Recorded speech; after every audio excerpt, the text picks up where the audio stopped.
नमस्कार शेतकरी बांधवांनो, पुन्हा एकदा डॉक्टर किसानच्या युट्यूब चॅनलला तुमचं खूप खूप स्वागत। व्हिडिओचा विषय खूप महत्त्वाचा आहे।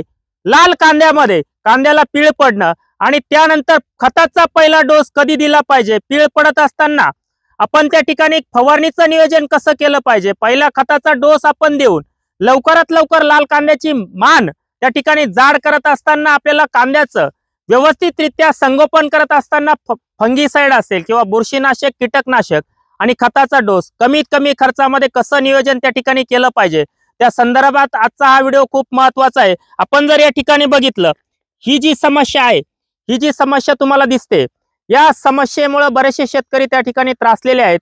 अशा वेळेस आपण चांगल्या पद्धतीने फवारणी काय घेतली पाहिजे आणि त्याचप्रमाणे या स्टेजेसला आपण जर बघितलं, अशा पद्धतीने या ठिकाणी मान धरायला सुरुवात झाली आहे, या वेळेस आपण खताचा डोस काय दिला पाहिजे आणि त्यानंतर कुठल्याही खताचा डोस न देता पुढच्या 50 ते 60 दिवसामध्ये कांदा हार्वेस्टिंगला आणत असताना एकरी लाल कांद्यामध्ये 200 क्विंटल पर्यंत आपल्याला ॲव्हरेज कसं मिळवता येईल आणि त्यासाठी आपण कशा पद्धतीने जे दव बादड पडतंय, वाढलेलं तापमान असेल, यामध्ये या स्टेजला आपण पहिली फवारणी काय केली पाहिजे नीट लक्षात घ्या। या ठिकाणी आपल्याला त्या ठिकाणी ट्रायकोड्रामा ज्याला आपण म्हणतो किंवा त्या ठिकाणी आपल्याला जैविक बुरशीनाशकांमध्ये पहिली फवारणी करत असताना एकरी 400 लिटर पाणी गेलं पाहिजे। प्रोटेगो आपल्याला घ्यायचंय त्या ठिकाणी 200 लिटरला 500 ग्रॅम, त्याच्यासोबत आपण घ्यायचंय बॅसिलस 500 मिली। ही फवारणी सकाळी ज्या वेळेस दव असतं त्यावेळेस करत असताना त्यामध्ये ग्रोस्टारचं PSS 1122 हे 100 मिली 200 लिटर मध्ये टाकून घ्यायचंय। खताचा डोस देत असताना या स्टेजला आपण पाणी देतोय, या स्टेजला पाणी देत असताना खताचा डोस एकरी आपल्याला 50 किलो त्या ठिकाणी घ्यायचंय, 24-24-0 आणि 50 kilo muriate of potash, 50 kilo muriate of potash हे खत दिल्यानंतर ज्यावेळेस आपण पाणी देतो, थोडा वापसा यायला सुरुवात झाली तिसऱ्या चौथ्या दिवशी, हलकी जमीन असेल तर दुसऱ्या किंवा तिसऱ्या दिवशी, मध्यम जमीन असेल चौथ्या दिवशी, भारी जमीन असेल 5व्या दिवशी आपण एकरी 500 लिटर पाण्यामधून 5 लिटर एकरी 500 लिटर पाण्यामधून 5 लिटर फोस्ट्रोकची फवारणी आपल्याला करून घ्यायची। त्यानंतर आपल्याला एक 10 ते 12 दिवस गॅप जाऊ द्या, 10 ते 12 दिवस गॅप जाऊ द्या, त्यावेळेस आपल्याला फवारणी करायची। त्या ठिकाणी त्यावेळेस आपल्याला कांद्याची मान जाड व्हायला सुरुवात होईल। ही मान जाड झाल्यानंतर खाली रस उतरून आपल्याला कांदा चांगला त्या ठिकाणी 50-55 mm चा कसा बनवता येईल त्यासाठी आपल्याला फवारणी करायची।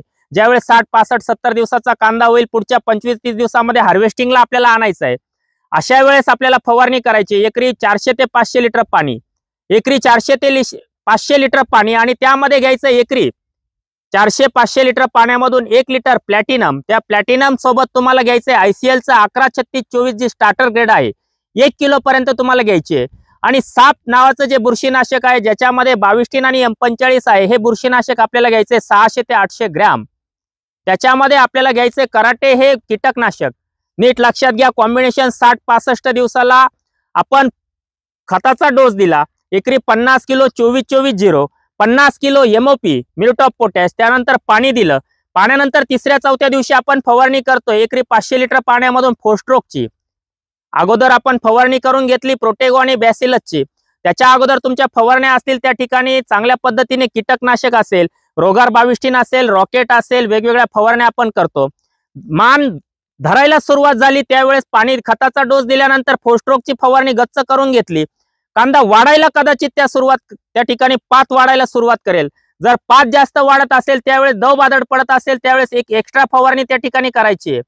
एक्स्ट्रा फवारणी करत असताना 200 लिटर पाण्यामधून लिओसिन सीसीचा वापर करायचा आहे, 200 ते 250 मिली। कॅब्रिओटॉप हे बुरशीनाशक तुम्हाला घ्यायचे 300 ग्रॅम आणि 05234 500 ग्रॅम। आपण कुठपर्यंत आलो तर फोस्ट्रोकची फवारणी केली खताच्या डोसानंतर, त्यानंतर 10-12 दिवस गॅप दिला, दुसरं पाणी देतोय, त्यानंतर फवारणी करतोय 500 लिटर पाण्यामधून एकरी 1 लिटर 500 लिटर पाणी वापरतोय, एकरी त्याच्यामध्ये 1 लिटर प्लॅटिनम घेतोय, त्यासोबत साप हे बुरशीनाशक 600 ते 800 ग्रॅम घेतोय, कराटे बुरशीनाशक 300 ते 400 मिली घेतोय आणि त्याच्यासोबत 11-36-24 ही जी स्टार्टर ग्रेड आहे ICLची ती 1 किलो घेतोय। अशा पद्धतीने फवारणी करून शेवटच्या अंतिम टप्प्यामध्ये ज्यावेळेस 80-85 दिवस 10-12 दिवसात हार्वेस्टिंगला येणार आहे, 2 फवारण्या त्या ठिकाणी तुम्हाला करायच्या आहे। पहिली फवारणी आहे ऑर्चिड क्रॉप सायन्सचं प्रोशेल तुम्हाला घ्यायचे 150 मिली, सक्षम 500 मिली, 13-0-45 500 ग्रॅम आणि बोरान 100 ग्रॅम। लस्टर चांगलं टिकून राहील, कांद्याला वजन चांगलं मिळेल।